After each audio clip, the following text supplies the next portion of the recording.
Salut, vous allez bien, j'espère. Moi, je vais parfaitement bien aussi. Aujourd'hui, je vais parler d'un aspect sur le droit citoyen, le droit patriotique et le devoir. Je suis congolais, je sais bien, et vous le savez, mais c'est comme si nous ne sommes pas tous conscients de notre appartenance par rapport au Congo. Nous négligeons tellement la valeur et l'amour patriotique que nous faisons passer devant tout nos intérêts peut-être égoïstes.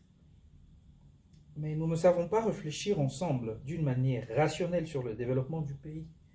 Aujourd'hui, les hommes d'affaires sont beaucoup plus figés sur leur business, mais nous n'arrivons pas à voir d'une manière générale, d'une manière élargie sur le développement de l'aspect numérique dans notre pays.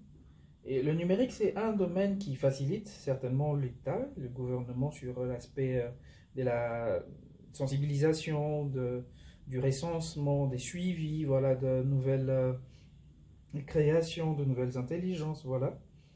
Et je nous appelle tous à travailler main dans la main pour le changement de notre pays, car nous accusons ce qui ne marche pas, mais nous ne travaillons pas pour ce qui peut faire marcher les choses. Ça, ce n'est pas du tout bien.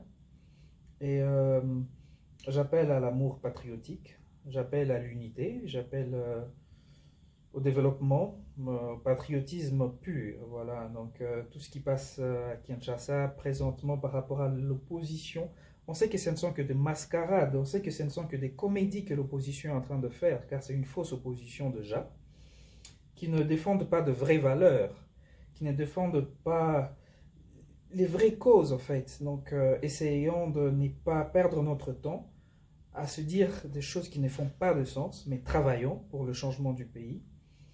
Et voilà, donc le reste doit être pour le meilleur du pays. Voilà, donc voilà, ne critiquons pas ceux qui sont au pouvoir parce que nous ne sommes pas meilleurs que eux. Et essayons de leur soutenir la main, de réfléchir plutôt ensemble sur ce qu'on peut apporter pour le changement du pays. Voilà, cela fera plus de sens. Donc j'appelle à l'opposition à être réaliste. L'opposition congolaise doit être réaliste. Voilà, ça c'est l'aspect que je dirais. J'épingle en mettant tout un accent en appelant l'opposition au réalisme. Je ne suis ni de la gauche ni de la droite, ou bien je ne sais pas de l'opposition du pouvoir. Je suis un citoyen, mais j'observe et je vois que l'opposition est en train de faire une comédie qui n'est pas placée. Réfléchissez plutôt à aider la CENI à organiser les élections, parler de choses qui sont concrètes, apporter des pistes et des solutions, que de faire ce que vous êtes en train de faire, toutes ces comédies. Voilà, donc soyez